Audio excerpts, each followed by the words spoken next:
anything that we decide to create right now in this very moment can and will come to pass. And it's really up to you to use your imagination to do that, not what somebody else believes or based on some other structure. It's you, like whatever it is that you want to do, imagine it right now and it will 100% materialize. But it starts with that belief. It starts with you unlearning all of these different things. And there's something about the mystery of the universe that is perpetuating this idea. And that is the true nature of emergence. That was the punchline, by the way. Yeah.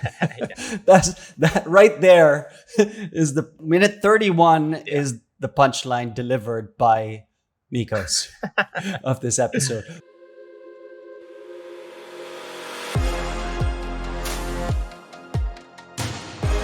All right. Welcome to episode, we were just trying to figure this out, 20-something. We're going to go with 20-something. All right. Let's do a quick gratitude check with our first episode of 2024. Nikos and I want to thank you again for all the love and support. This podcast truly has been just an amazing journey, and we're beyond grateful to have you join us on this journey. So we look forward to growing and learning together in the new year. And if you'd like to support the podcast, the easiest and the most impactful thing that you can do is to simply subscribe to the show on Apple Podcast and Spotify and YouTube. Sharing the show with your favorite people on social media, of course, is always appreciated. So today we're tackling a really intriguing idea. So here's the question.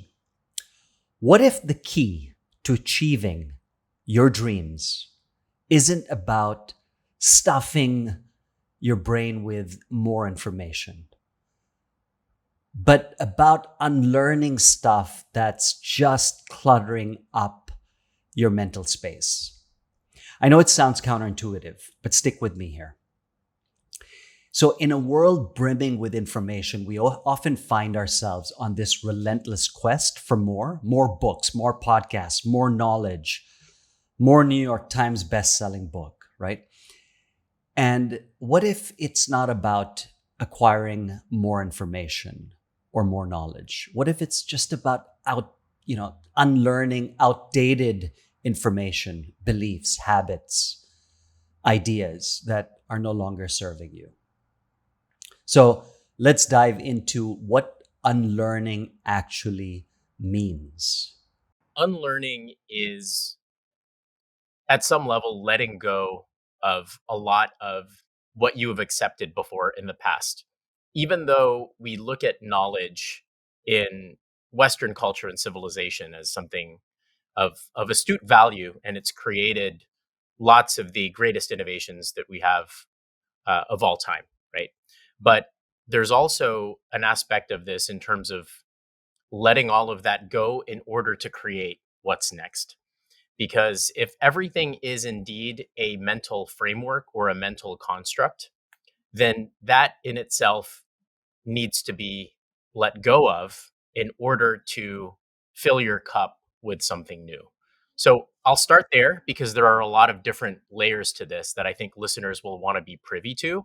But I'll start with planting the seed in the discussion just in terms of the only way to truly unlearn is to turn off the mind.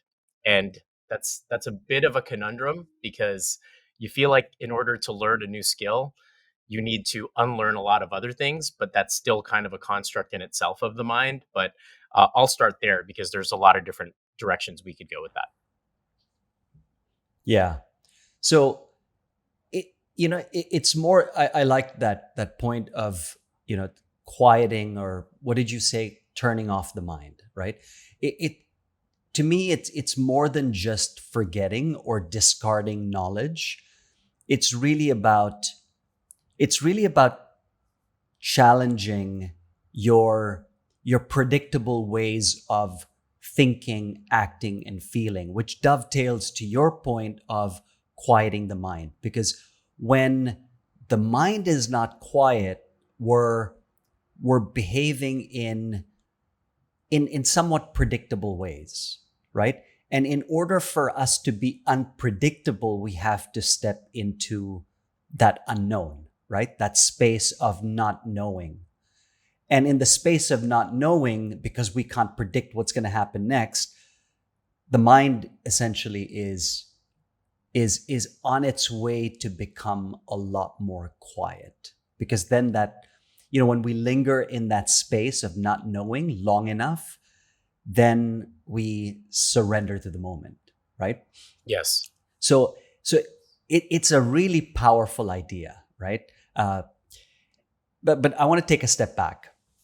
So let's start off with the idea of what your personality really is made of, right? What is your personality made of? So your personality is made up of how you think, how you act, and how you feel, right? So our life is shaped by how we think, act, and feel, right? Now, if this remains constant, then so does our personal reality, right? The environment that we're creating. And so your personality, because it's made up of how you think, act, and feel, when we change how we think, act, and feel, it has this ripple effect on our environment. Our environment then starts transforming and shifting to, a reality that is not what we've been accustomed to, because we're now interacting with it in a very different way. I think you nailed it. Right? You nailed it by saying personality is personal reality. And I would go so far as to even introduce some controversy into the discussion really, really early on, because your personality isn't real. It's made up.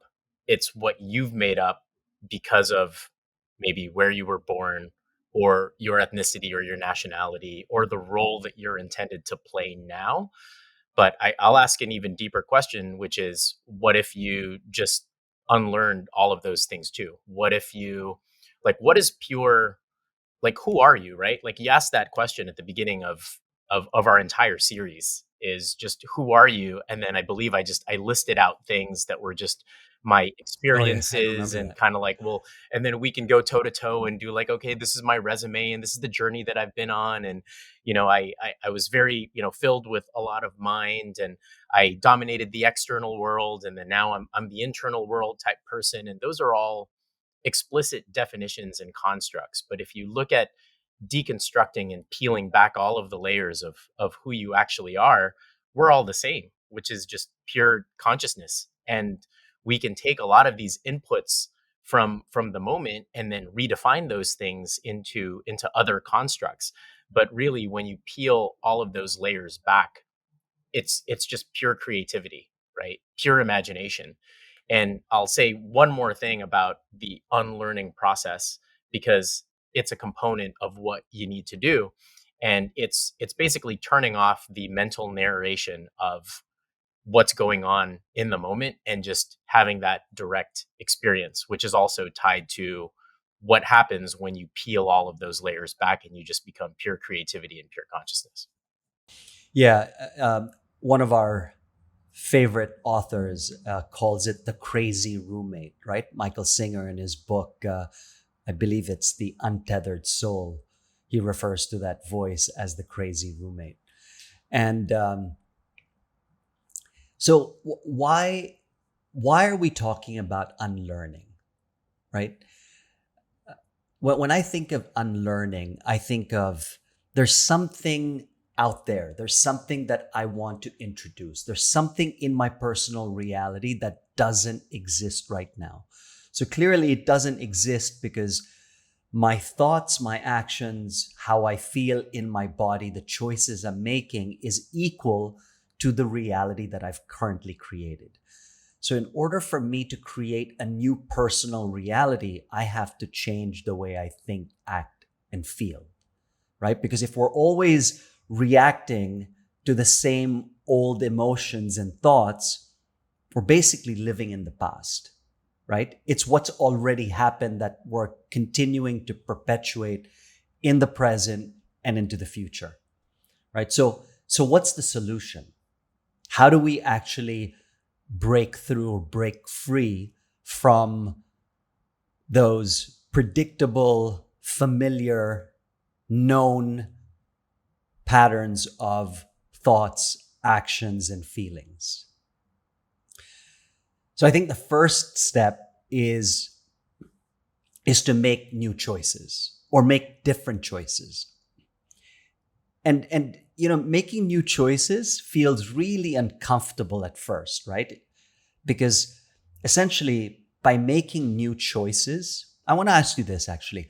When you make a different choice today as you did yesterday, do you feel fundamentally, and if you're consistently making a new choice, do you fundamentally feel like you're changing?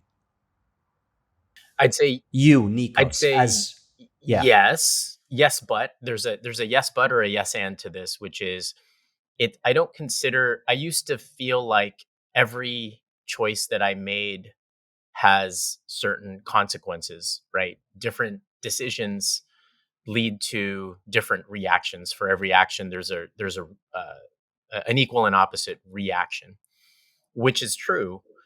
However, when I started letting go of all of the independent decisions that I would make at a micro level, that becomes freeing in itself, right?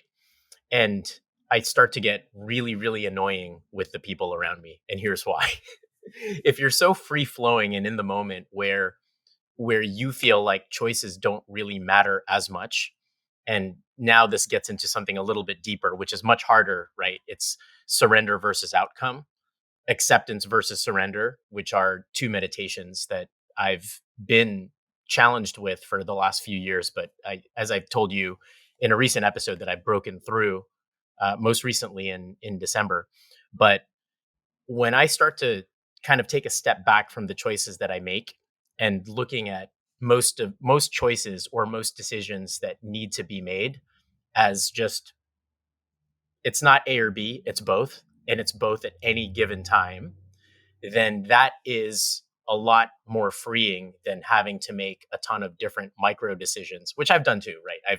I've optimized myself as a biohacker, and all of the foods that I eat, the things that I put in my body, what time I work out, how long I work out, how long I'm in the steam room, how long I sleep, all of these little micro decisions that do matter at some level to optimize my life, right? It's a very Western thing to do because you're very outcome based. But yeah, part of unlearning, results oriented. yeah, that's right, results oriented, but part of unlearning is letting all of that go, right? Letting all of that go in the moment, through which now everything is neutral, and now you're presented with what's in front of you, and there's a state of perfection that just cannot be achieved with the micro decisions that you need to make in the moment. So I'll leave it at that. Is it letting go or is it making a new choice? The process of unlearning, that is. I'd say letting go is a choice. Letting go Letting go is a is a choice. choice. Yeah. And okay, and so for the listeners who are thinking, okay, well, how do you let go? Because I mean, what do I do if I let go? So do I still follow my schedule? Do I still, attack that goal or work on this project or, take on this hobby? I mean, how does one think about this when you say letting go, right? Letting go from that Western approach to to being outcome oriented. Yeah. And this one has been a very interesting balance for me to strike, because we still live in this world at some level, and we have to abide by other people's schedules and be respectful of those things. And we have to abide by a process that has structure in it at some level. So obviously, you're going to have to strike a balance between just the complete unstructured chaos and order that is inherently in the moment, right? So you can't let go of something completely, it's just by virtue of the process that that's when you truly learn to be creative, and that's when things start to happen, when you create the space for it. And that's when, and let me take a step back even from there, because as part of letting go, it starts with creating the biggest amount of space between where I am today and where you want to be tomorrow, right? But you're also defining that as a person, right? And so yes, you can take certain steps in order to get there, or you can figure out kind of both a diet and a workout plan for you to lose the 300 pounds and be kind of like that shredded model in front of muscle of in fitness magazine, and you can do all of those things. But it starts with your imagination, it starts with the space that you create, and it ends up being a balance of both action and non-action to create that space. But the very problem that we have in Western society is that we're convoluted with the mind, because the mind has to say, okay, well, it's either this or that. I have to either do action or non-action. We're just not comfortable with saying it's both and accepting that it's both, right? And so I think that's the first things that we need to realize, that the very problem that we have is, again, the mind that always divides things into two. Yeah, I think it's because we're a creature of habit and that's how we've been conditioned, right? Where our repeated thoughts, our behaviors, our emotions has become so automatic, right? That, and I guess that's why we're talking about the beauty of the unlearning, right? Because that's where it really comes in. It's, having that belief in ourselves that you can let go of optimizing for the outcome. Because what I'm hearing you say is fall in love with the process. That's how it landed in my ear. It's about the journey. The journey is the destination, right? While in the past, speaking for myself, I would always focus on the destination, on the outcome, right? That metric, that KPI, that OKR that I'm optimizing for. And it wasn't as much about the process, right? And that's one thing that we've spoken about this in previous episodes, where we love sports, right? So we're always using sports as a reference, specifically basketball, where Jordan was asked, you know, MJ was asked, what are you thinking about, like when it's game 7 and everything's on the line and there's 30 seconds on the clock and you're down by 1, right? Aren't you thinking, what if you miss that shot? How is it that you always step up and take the shot?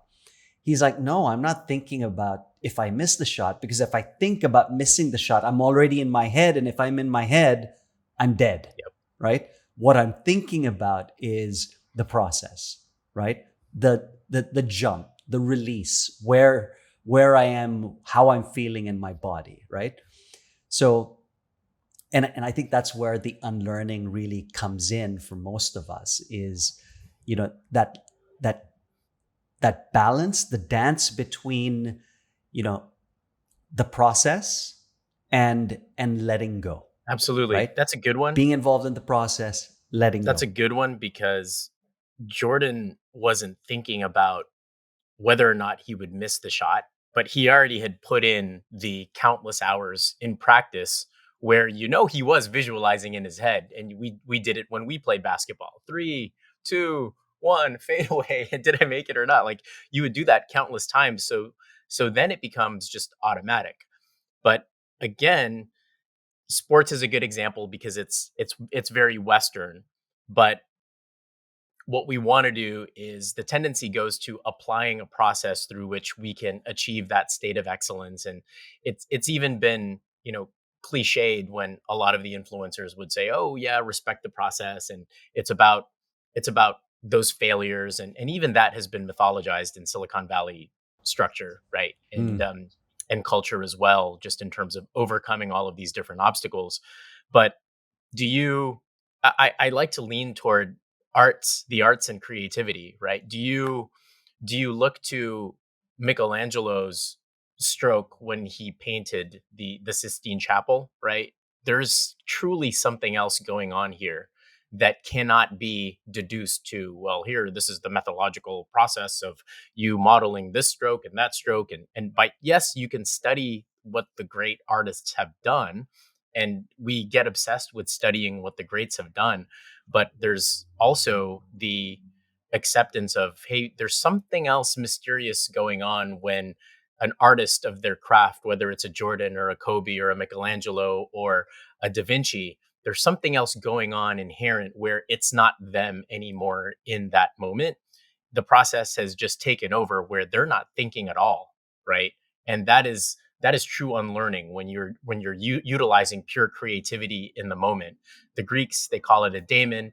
The Romans, they called it a genius, right? And it's not even that you have a genius, it is that you are kind of guided by something else. And that's kind of when you transcend into the true unlearning process, which is, creativity takes over you, and now you're breathing something else, and something else is utilizing you as a vessel to create something new. But I'm going to echo what some of the listeners are probably thinking, which is, okay, that sounds great, but in that moment, I actually don't know what's going to happen next. Right? I've let go. I don't know what's going to happen next. I'm stepping into the unknown. And that can be a really scary place, because our brains are predicting machines that's always trying to predict what's going to happen next. And when I let go, I don't know what's going to happen. So how do you speak to that? Like, how do you deal with it The as you're going through the uncertainty of the this moment. evolution? Yeah, the uncertainty of the moment Yes. is kind of what makes things interesting. And it goes back to what I said earlier in terms of, okay, just lose the mental narration, that crazy roommate that you're living with, and stop interpreting the moment and just have direct experience with it. Yesterday was, so I'll make this really tangible for people, because yesterday, Sundays are really an important time for me, because it's the space that I have where I don't plan. There's a 6 hour span in my morning where I'm just not planning anything whatsoever between, let's call it 6 a.m. to 12 p.m. on a Sunday. I wake up, I do my meditation, I set my intentions, and then it's just free flow for 4 hours or so, right? And it's, what do I like to read right now? I'm looking at morphogenesis, right, and morphogenetic fields and M fields, and just going down deep rabbit holes in quantum mechanics about programming the universe, which is exactly what we're kind of talking about and alluding to here. And then I'll just, I'll highlight some notes, and then I'll go into Chat GPT, and then I'll do a draft of something, and then I'll work on the app, and then that'll transcend into something else about a workflow and what I want to create in the moment. And I'm surrendering to wherever the task kind of takes me next, and what I feel in the moment. And yes, you have to be disciplined at some level, but then something else is taking over, and I'm just allowing it without me having to interpret what I want, or saying, okay, well, I need a page count on this white paper that I'm about to produce, or hey, I got to build a deck and a strategy for this new partnership in the ecosystem that I'm trying to build out. It's purely in the moment. And that's when I feel most free. And when you put all of these other restrictions on yourself, it feels rigid, it feels mechanistic, and that's not creative time, right? And yes, again, I'm not saying let's throw all of those things out the window, because it becomes harder, especially when you're dealing with a team of engineers and product developers and things like that, especially when you're running a large organization. But that space, the studio time, let's call it studio time, because that's exactly what it is. It's, you're in the studio and you're making a song, and you're all jamming together, and it's like, okay, what is the song sounding like now? And you're just trying things in the moment, unafraid of the result that's coming out. It's just, okay, did you hit that note? Okay, that chord work? No, here, like make it sound like this, right? You're doing tweaks in the moment. You're dialing in, so to speak, Yeah. right?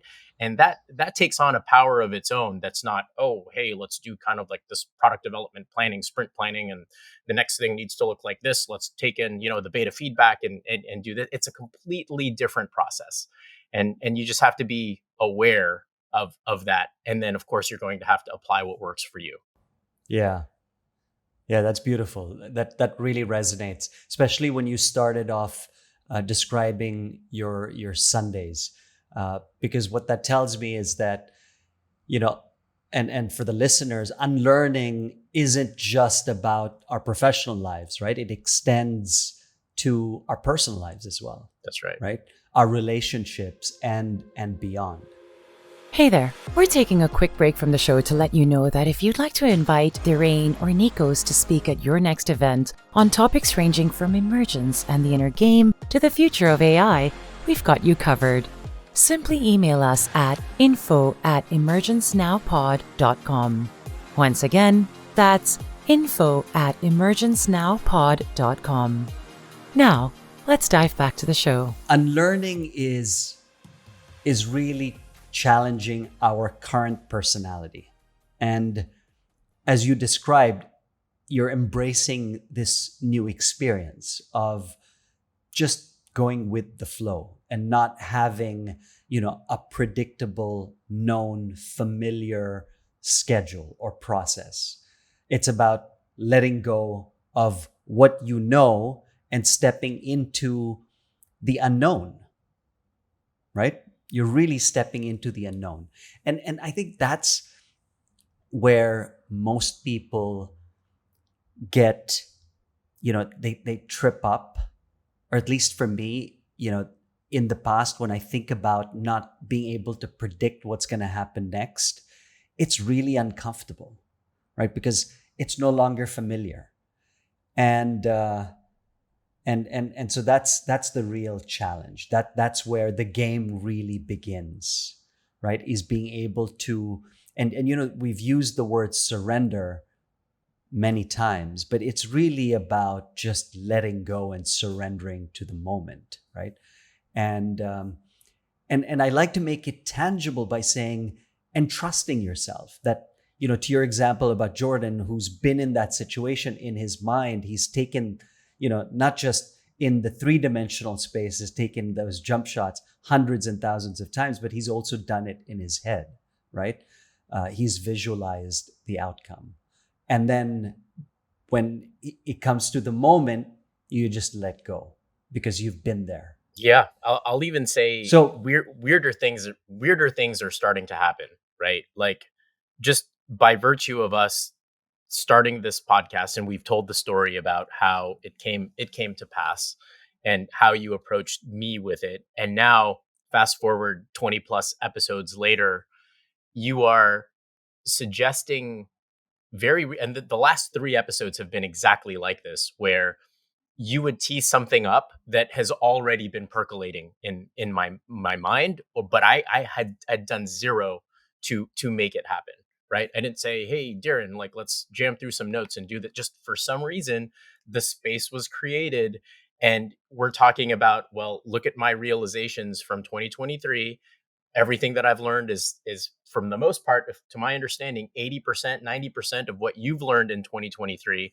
And then just as I'm looking at like this whole notion of letting go and surrendering, and right in the process of reading Osho and the Book of Secrets and all of this other like really masterful things, you're presenting things to me that are like, okay, well, hey, this is what I was inspired with, and I did zero to affect that outcome, right? It's just, and it's all part of the process. So there's magic in that, and I think we've just really lost that as a society, because we've been given this illusion that we have control over everything in the Western world.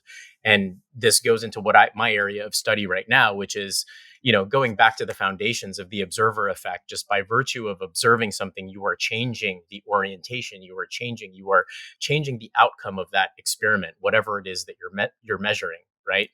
And so with that, it just leads me to believe that we are made of pure creativity, just pure creation.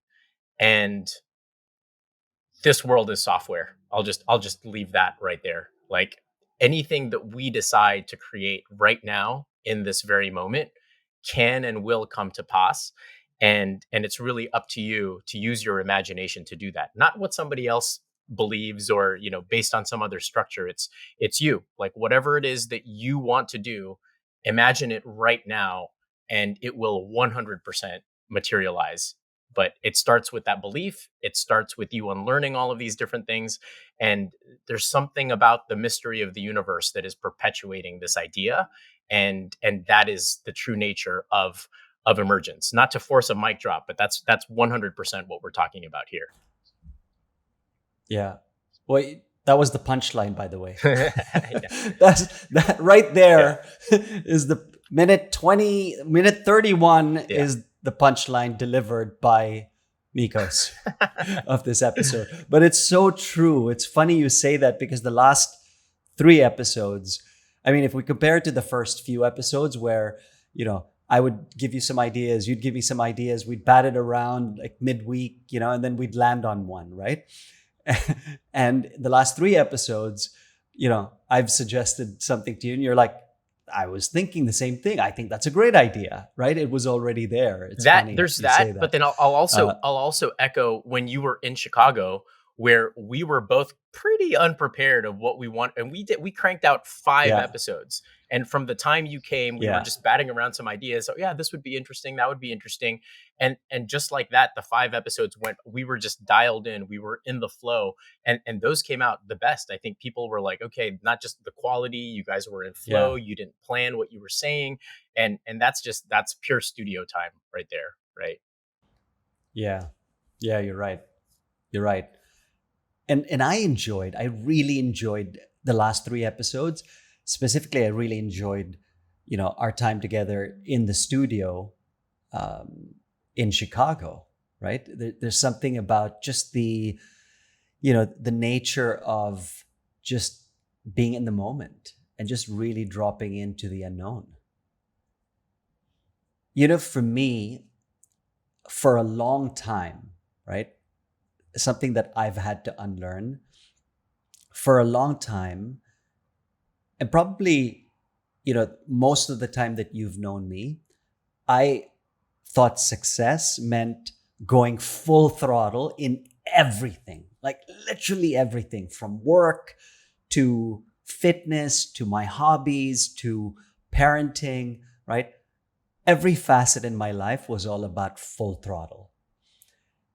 And it's this all-in mindset that led to a cycle of intense activity, like super intense activity, great outcomes, good results, right? But the consequence, the side effect was burnout, was just being unhappy and feeling like something was missing, right? And so I realized that as I was trying to prove something, right, to myself that I could go all in all facets at all times, right, I wasn't really truly growing, right? So the change came when I started really focusing more on, and this is something I was talking about last year, was, being more consistent rather than intense, right? Consistency and steadiness over intensity. And as I was practicing consistency, showing up every day, even when I didn't feel like it, right? I may not have had the intensity that day, and I may not have been pushing it to the max in a meeting or, on a call or on the track. But the shift taught me to balance. It taught me balance. It taught me patience. And that small, steady steps are often, far more effective than, those big leaps, right? Because those big leaps come at a cost, right? There is a cost to it. There is no free lunch. So that's something that I've had to, and it's not about, it's about a sustainable pace. It's not about lowering standards, right? Because on a spectrum or on a timeline, like I was getting a lot more done by being consistent than by being intense. And it's not that I switched because of that, but it was a nice, realization. And so that's something that I've had to really unlearn. Can I echo that? Because this one is huge. Yeah. Something that I've needed to unlearn because, like you, as entrepreneurs, and if you grow up in the tech space or the business world in general, you're taught all of these things about what an outcome should be and how you get to that outcome based on best practices and principles. That was the toughest thing to let go for me, just in terms of what I'm doing now with Dial In, because if you're always adhering to previous benchmarks that were done before in the past, you are limiting yourself from truly unlocking something great. Because what is next, like how you got here, is not going to get you there, right? If you want true X factor, true things like interstellar, let's go beyond different dimensions and just opening up the entire canvas of what you as a person could be or what this business could be. You've already lost if you're like, oh well, apps in this stage of development have already had 10,000 users with 25% active daily use and all of these metrics and analytics dashboards and all of those things, which are important, right, to some degree, because again, by virtue of measurement and by virtue of looking at those KPIs, and I come from the data space, I come from AI. So don't, you can't tell me I haven't kind of cut my teeth on the rigors of analytical testing and KPIs and the importance of data objects as a virtue of measurement. But what I'm saying is, if you want to get into the mystery, if you want to get into something truly unique, most of these aspects in art, in modern art, are not definable. You can't look at a Pollock and say, oh yes, because of the lines are rigorous and these measurements are over here. You just look at it and you're just like in awe, right? Because you're like, what is that? And you can't define it Yeah. because it is purely subjective. When you are looking at that piece, yeah, you can have like what scholars have kind of interpreted over time, and they're putting kind of their own touch and nuance to it. But those critics that's all garbage, man. Like, okay, that's your interpretation of it. But like when you are standing in front of a Pollock or a Warhol, or you're listening to Radiohead circa 2007 within Rainbows, there's something else going on that's just moving you inside that is just not definable by any previous rigors. It is just, there's something magical about that. And I would just say, be careful with benchmarks, because if you're just measuring yourself based on what other people did, you are completely limiting the growth of what you have. And the true magic comes when you unlock all of that and let all of that go. So that was something huge that I had to unlearn over the last few years. Yeah. Wow, that really resonates. And I'm just going to add to that. It's not just about benchmarking. There's that benchmarking against what other people did, but also I think benchmarking against what you've done, right, in the past. Like it doesn't have to, just because you've done it once or you've been doing it, it doesn't mean you have to do it the exact same way or with the same mindset or with the same actions or choices. Yeah. And also, if you have to be aware of certain things that you need to measure because you're an OCD mind and your mind needs to get there, just be aware that you are creating an environment where you are orienting a framework and a reality and a mental model that is impacting the very outcome. So I would just say, challenge old benchmarks by creating more interesting ones. Like, how do I optimize to raising the vibration and frequency of a room, rather than did I nail these bullet points in Yeah, my beautiful. in my I keynote love that. speech, right? How do I get to frequency 540 where everybody is just like, yeah, oh my gosh, I'm feeling your vibe. That is amazing. right? How about Yeah. that for a benchmark, right? You can't quantify that, like, Yeah. unless I have like, a neural link directly like plugged in. Like, there's just no way to measure that qualia. But that's something more interesting than like, oh yeah, did I nail these bullet points at the end of the meeting, and were they asking the right questions? That's just far more interesting than that aspect of it, right? Just go to the X factor Yeah. immediately. But can you go to the X factor immediately, or is it a journey? Don't you have to go through yeah, I didn't nail that bullet point in the keynote to get to, how do I change the vibe in the room? I mean, changing the vibe in the room is, if you go in with that, that's a much different thing. Like, you notice the greatest scenes in any movie, or you look at like all of the pinnacle moments in the history of time, is when that guy sitting in front of thousands of people takes that speech and just like throws it away, right? And it's like, what happens when you just have that direct experience with that person, throw all of that out the window and just have that interaction, and that's where the magic happens. And I think, to the point that you made earlier, that's a scary place to be. It's like, Yeah. the structure that I went in with and everything that I know, now I am like, all of a sudden I am in la la land. I have no idea where I am. And surrendering to that moment is far more powerful than again having the speech in hand and nailing those bullet points. And I can even say that of a speech that I had done in October. And even though I nailed it from that perspective because I had all of my talking points, I know that I was only like a 6.0 out of 10 in terms of being dialed into the moment, because I was still doing all of these mental models in terms of what I wanted to get across, versus, nope, I'm throwing all of that out.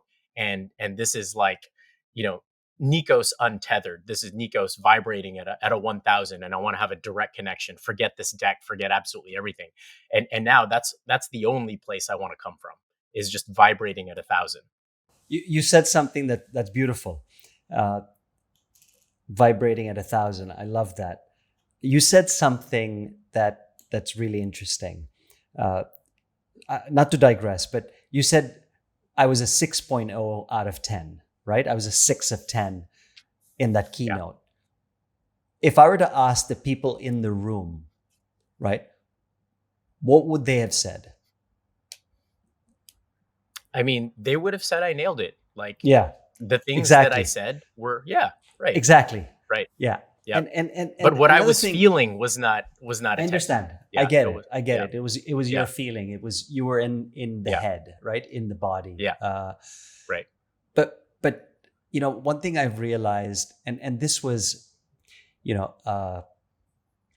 I guess, an empowering idea that helped me just let go, is that, this whole notion of, okay, well, what would they have, like, how did I come across? Did I come across like, I was knowledgeable, or did I deliver value? All those questions that we ask ourselves, right? And what I've realized is that, guess what people are thinking about you? Take a guess. What do you think they're thinking about you? I don't know. Tell me. They're not. They're not. They're thinking They're about not. themselves. Yeah, they're Yeah, thinking about themselves. yeah, We put so much weight on what other people may be thinking, when we've yeah. got it completely wrong. They're actually not even thinking about us, That's a right? great point. Yeah, Everyone's just thinking about, themselves. What did they yeah. have for breakfast? That email that they need to respond to, right? Sure. Or, where their kids are going to go to college. I mean, like, life is full, right? Yeah, And I love that. and and and and it's true. People don't. And when they do, guess what? You were a 10, Nikos. They would have said you nailed it, right? So how are we actually, like, then why do we do this to ourselves, right? Why do we put ourselves in through that situation wherein we're so harsh and so tough on ourselves, when in fact people aren't really thinking about it, and when they are, we've actually delivered value in the context of what you were talking about.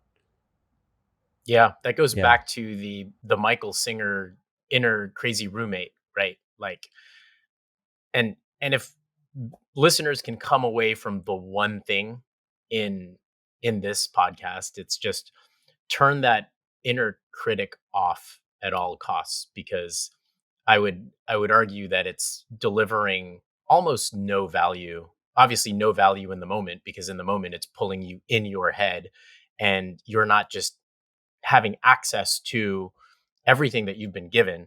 And yes, you need to practice. Yes, you need to strike those chords, and you need to practice those shots and put up those shots, but letting that go in the moment is the most important. Because how does neuroses come about? It's that inner critic that just goes down rabbit hole after rabbit hole, and it's pure judgment, right?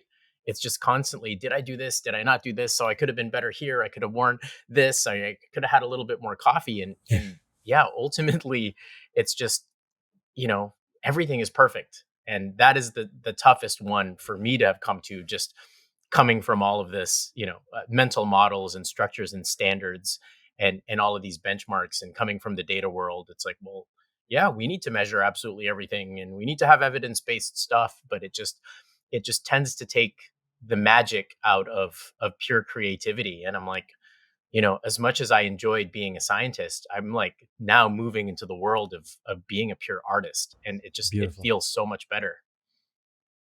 Yeah. Well said.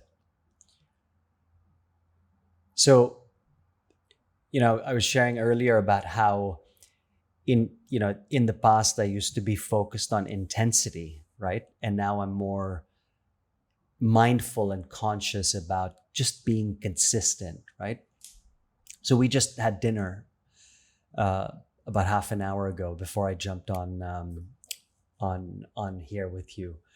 Uh, Dinner used to be like I was Captain Discipline at home, right? Very intense, right? Dinner was like it was like running a board meeting, right? Efficient, but not exactly fun, right? So then one day I caught my reflection, right? I was literally caught my reflection in the spoon during, you know, a silent meal where, you could just feel like the vibe in the room because, you know, there were certain conversations that took place that, you know, had gotten people or some of the kids or Jazz or myself off homeostasis. We're not really balanced at this point. And I thought to myself, Darren, geez, just lighten up, right? And that's when I really started unlearning this, let's call it the old, you know, um, command and control style of parenting, right? And opted more, traded that in for a more, go with, to your point, just go with the flow instead, right? Just go with the flow, right? And now dinner is less about, it's now less about what happened, why did this happen, or did you finish the homework, or what did you get on that test? And it's more now about entrepreneurship, politics, sports. Am I where I need to be? No, absolutely not, right? But I'm certainly closer to where I need to be and further away from where I was. So it's a process. I You gotta I you gotta it, add to that, because yeah, this is so huge, because what you had just nailed right there is you stopped optimizing to what needs to happen, right? yeah, And by virtue of you just letting go, you raised the vibe, you raised the yeah, frequency. I would argue you raised the happiness, like the happiness quotient, if you have to measure it, like with everybody 100%. in the room.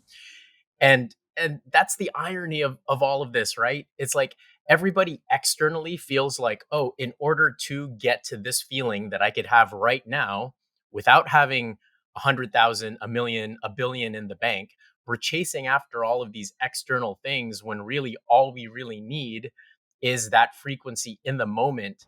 That is the meaning of life right Yeah, there. Like, why am I chasing out for all of these things when all I really needed to do was fix this thing internally? And by virtue of letting all of these things go, I can have everything that I want, but it starts with that feeling. And Joe D says it, Tony Robbins has said it, Yeah. all of the great, influencers and self-help motivators have said it. Like, you just got to optimize to that feeling first. So just really wanted to bring that home because you just nailed it right there.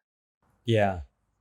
Yeah. And I think a big part of that is, I think a big part of that is also, it's tied to that, showing vulnerability, right? You have to be vulnerable to the moment, right? Or it requires vulnerability. And for me, vulnerability, at least, my mental model of what vulnerability was, is that it was a sign of weakness.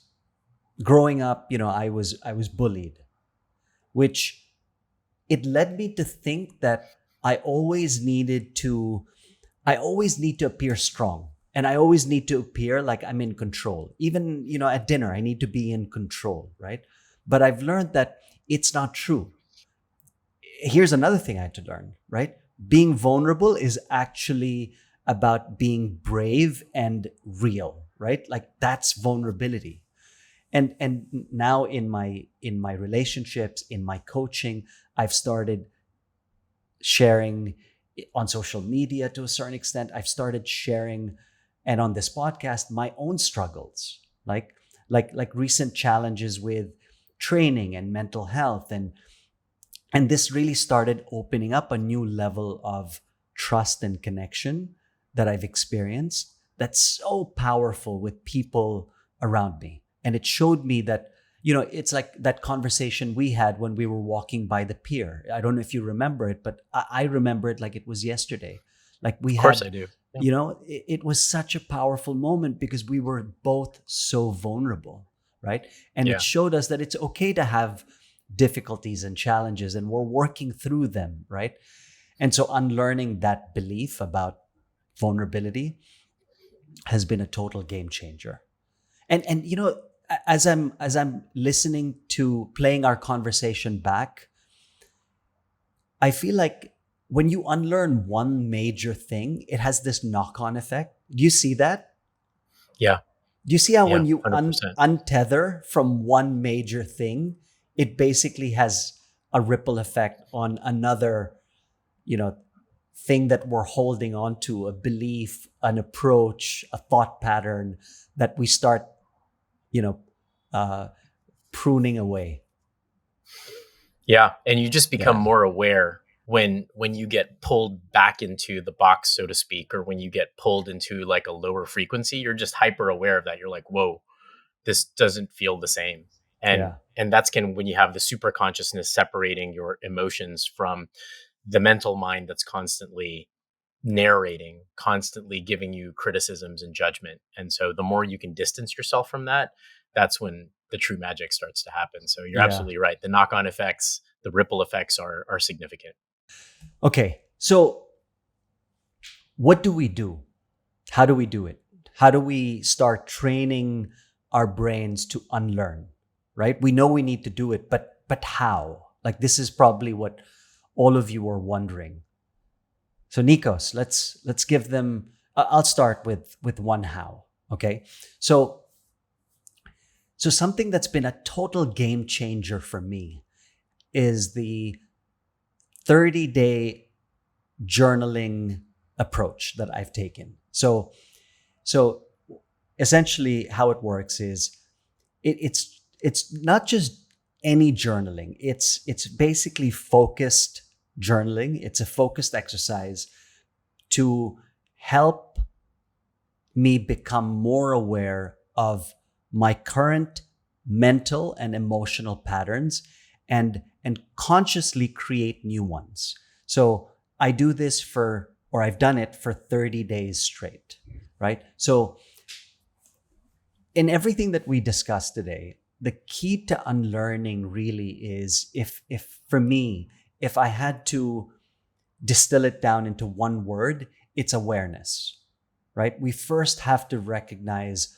what we want to unlearn, what we want to change. And so this 30-day journey for me has involved asking myself four critical questions. Okay, four critical questions. So the first question that I ask myself is uh, the thoughts and feelings that I have before my mental rehearsal, before my meditation, right? So I begin each day by noting down my current thoughts and feelings. And that awareness is the first step in understanding what I need to unlearn, right? Then the second question is how I no longer want to think, act, and feel. So reflecting on the patterns that I wish to change, right? What is it that I want to change? What is it that I want to change about how I think, act, and feel? So just being really honest with myself about the thoughts and the behaviors that's no longer serving me. It's just not serving me. So what are those, right? Then I ask myself the third question. And the third question is, how do I want to think, act, or feel instead? So in question 2, I identified how I no longer want to think, act, and feel. And then I follow it up, well, okay, how do you want to think, act, and feel instead? So here I'm starting to, as Michael Jordan does, right? Starts envisioning the ideal state, right? How do I want to think, act, and feel instead, right?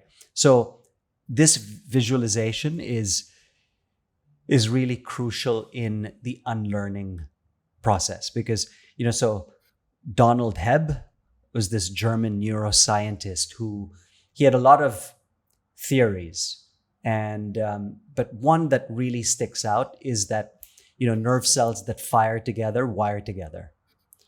And so if you take the opposite of that, right, nerve cells that no longer fire together no longer wire together.